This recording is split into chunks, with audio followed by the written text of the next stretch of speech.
Arizona's Speaker of the House recently gave compelling and highly emotional testimony about why he refused to follow Donald Trump's big lie conspiracy. Testimony brought him almost to tears. Then the next day, he was asked whether he would vote for Trump if Trump were the Republican presidential candidate, and he said yes.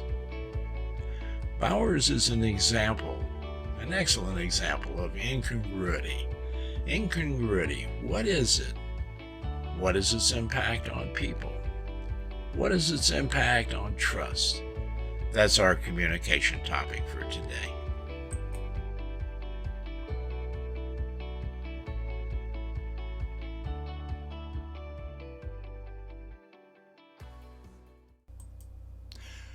Incongruity, explained, is really just a contradiction. You have incongruity when someone says one thing and then seemingly contradicts themselves with a different statement. What intensifies the paradox, though, is the nonverbal communication that accompanies the verbal statements someone makes. In Bowers' case, he spoke not only passionately and logically, but with emotions that brought him close to tears. So much so that Adam Schiff asked for an unusual 5-minute recess so Speaker Bowers could compose himself during further testimony. Media anchors covering the January 6th hearing spoke of his heartfelt sincerity during the brief break. You can imagine, to everyone's surprise, when Speaker Bowers said in an interview with the Associated Press the next day that if Trump were the Republican nominee, he would most certainly vote for him. He would vote for a man who attempted to overthrow the government versus Joe Biden because Bowers' Republicans' values outweigh his moral values. People on social media were stunned and left confused. And that is the impact of incongruity on interpersonal communication and society. Now, in past podcasts, I've mentioned people take their communication for granted.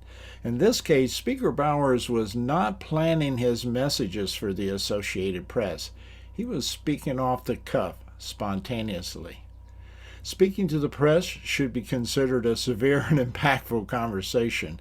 Experts in communication, including myself, often coach people not to talk with the media or to ensure they have someone who has a well thought out message and is an excellent communicator. As a result of the Associated Press interview, Speaker Bowers' credibility is now questionable. He also may have damaged what he intended to be honest and accurate testimony during the hearing.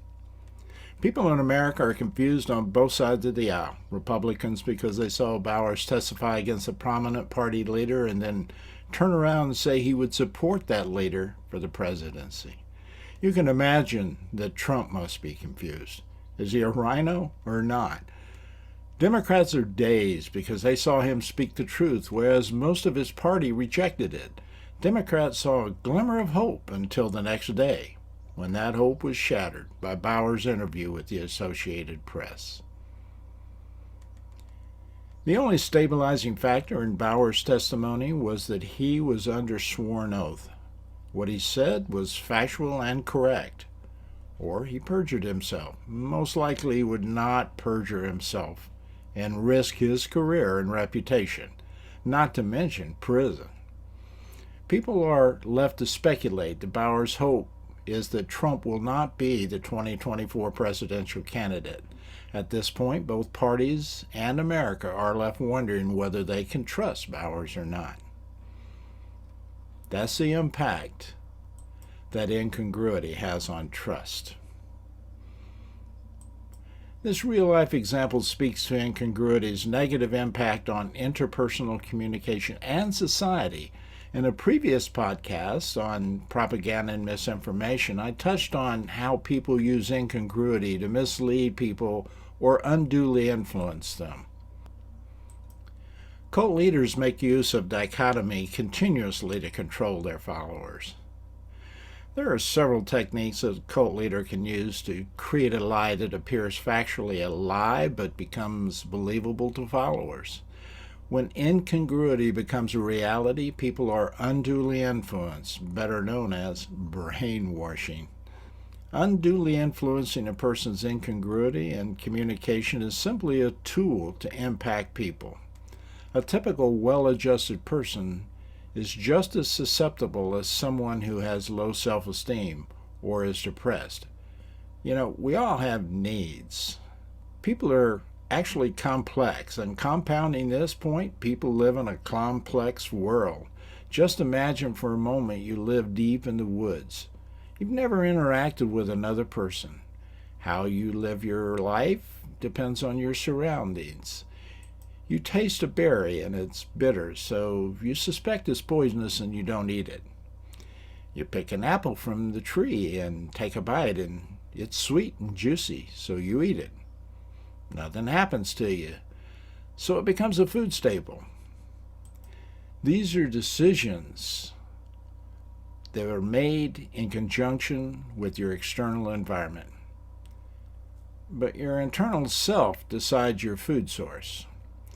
Your life is interacting with the wilderness, which is relatively consistent. Your values and beliefs formulating your culture derive your experience and whatever self-induced insights you develop based on your external interactions with wilderness. Based on these interactions, you might try that apple after it has become rotten, which now changes your perception of the apple. You discover the difference between the apple that tastes good and the rotten apple. Over time, this change is consistent. And now you can rely on the fact the apple will be good for a certain period and then turn rotten. For a while, the apple appeared incongruent until you determined why the apple turned rotten. Although confusing, the consistency of nature allows you to make clear and helpful decisions. Now imagine you live in a world with over 380 million people, all having individual experiences. Some generalities and experiences allow you to categorize people based on their behavior. That's the science of psychology. When interacting with these people, you will find significant incongruity. So like the apple, you search for something about these people that is consistent in representing their behavior. Now, people, unlike nature, have within them deception. Unlike apples, people can alter the inconsistent line to become constant. In the apple example, all apples rotten within a similar period of time. That characteristic never changes. In contrast, a person can create a lie and build on it until it appears factual. People can alter various factors and impact others through threats to reinforce a lie. They can refute any challenges, valid or not, and perpetuate the lie continually until external facts fade and the lie becomes a reality to people. Other factors enter into the picture, such as greed, low self-esteem, depression, and even deprivation. A leader can take something factually incongruent and make it harmonious through deceptive processes like repeating the lie. Combining other factors like isolation with contradiction restricts a person's ability to evaluate the incongruency because internal exposure to others is forbidden. Cult leaders and dictators use things like fear and anxiety and depression and deprivation in conjunction with incongruity to establish a lie that appears stable and secure, but really is a facade. Republicans as a category of people are conservative, desiring less regulation and government control. Their primary drive for these values is greed. Republicans have a philosophy, though it's ill-founded, that all people have an opportunity to succeed, and success is defined as wealth, which was blatantly untrue. Among free nations, we have an enormous financial inequality gap in America. Between 2012 and 2016, things were stagnant because no party had total government control. Americans were already dissatisfied with the government. They had lost trust in the American government. Trump promised to clean the swamp and restore the government to the people. He made promises he couldn't keep, like building a wall on the southern border and making Mexico pay for the wall, which was really incongruent. Trump had no power to make another government do anything, but because he offered to reduce the pain and suffering, people felt the need to minimize their anguish and overcame their knowledge that Trump could not make Mexico pay for the wall. They believed he could find a way. Now, of course, Trump failed miserably in building the wall on nearly every other promise he made to the people of America.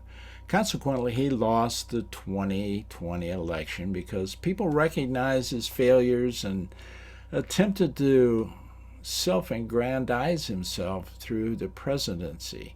It became very obvious to people.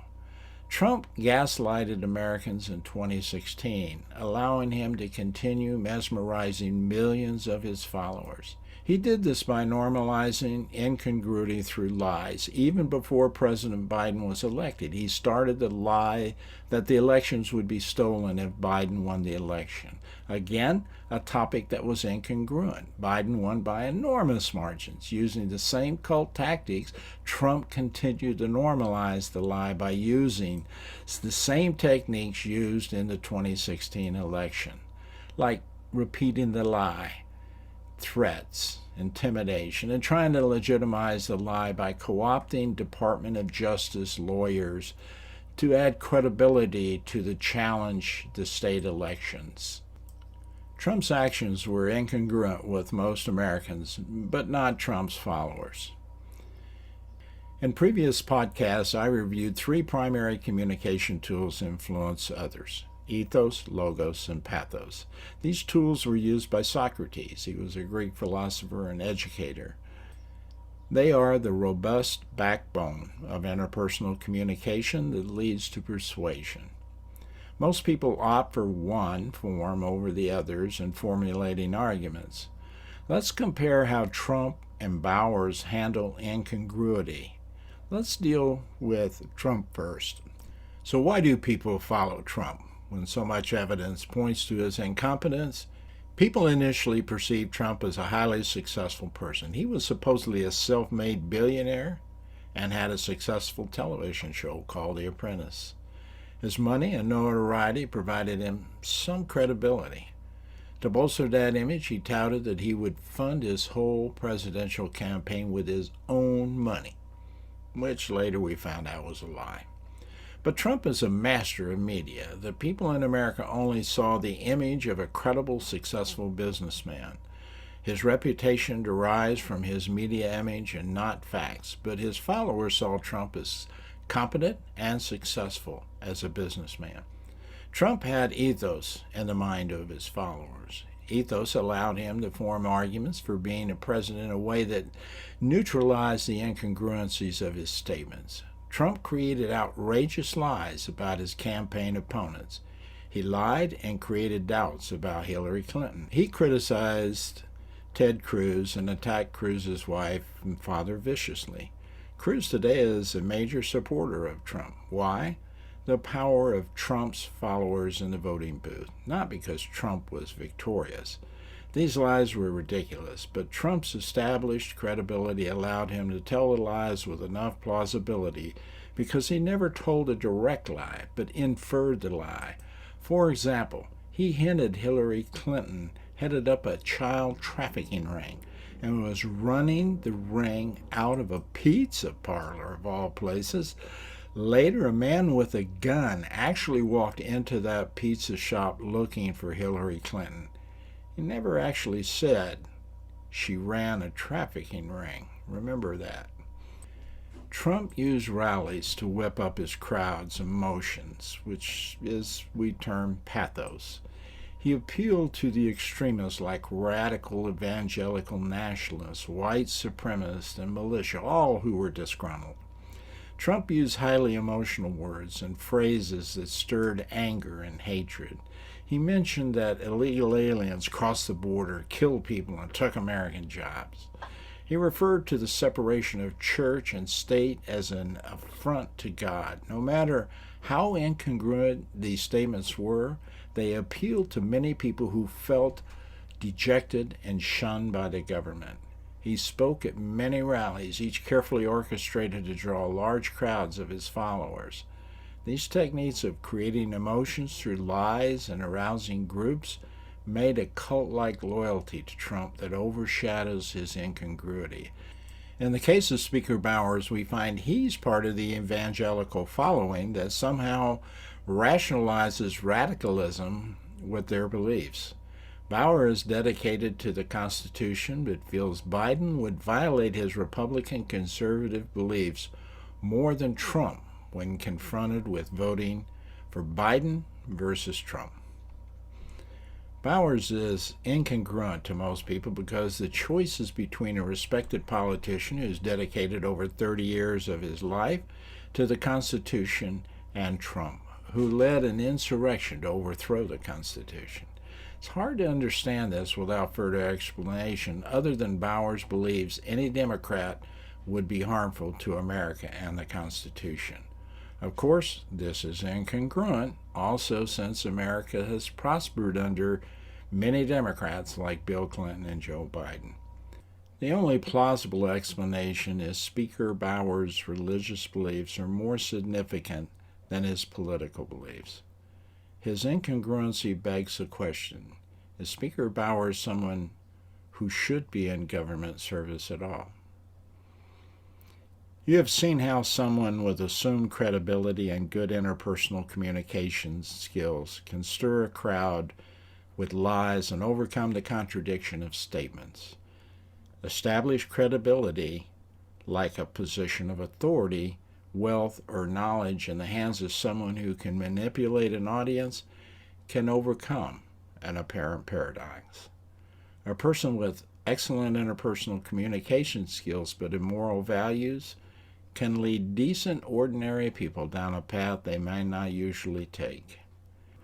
Taken to extremes, that person can unduly influence people to corrupt their values and commit illegal and immoral acts. At this point, it's easy to see Trump has corrupted the Republican Party and turned them into a cult of blind followers. Followers reaching this point reject obvious facts and are trained to deny facts in favor of loyalty to the cult leader. Now, the antidote for incongruity is facts and practical interpersonal communication skills. We've seen this during the January 6th committee's excellent presentation of facts regarding Donald Trump and his followers. Their presentation meets all the standards we've discussed. It has logos. They have arranged the points so that the audience can almost predict what they will say. Well-organized presentations means the audience can pay attention to the facts, not the delivery. Each presenter is credible and organized and comes across as believable to the audience, and the audience is America. The committee presenter used credible witnesses, many who were apolitical and many who were Republicans. Questions created emotions and feelings regarding the attack on the Capitol and the attack on our democracy. Facts align with the arguments and the documents and videos presented. The evidence, whether documents or videos, were presented and timed to arouse emotions. The January 6th committee presentations are great examples of what happens when there is congruity in interpersonal communication.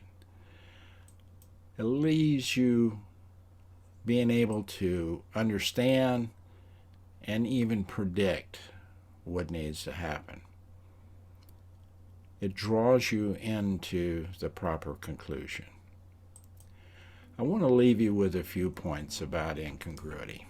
Incongruity in interpersonal communication creates chaos. It can leave people confused and frustrated. Incongruity disrupts the basic tenets of effective interpersonal communication like ethos, logos, and pathos. Incongruity can occur in verbal statements, written statements, or conflicting verbal-nonverbal communication. Incongruity can be altered to appear congruent through techniques that unduly influence others, like cult behavior. The antidote to incongruity is facts, well-organized messaging, credible communicators, and well-chosen words and phrases that stir emotion. I'm Victor Vogel. My opinions are mine alone and don't reflect the opinions of anyone else or entity. Let me make one last point before I go. Never make a presentation or provide an interview to the media or any audience that has critical implications without first preparing according to what we discussed today. Till next time, remember, everything begins and ends with communication.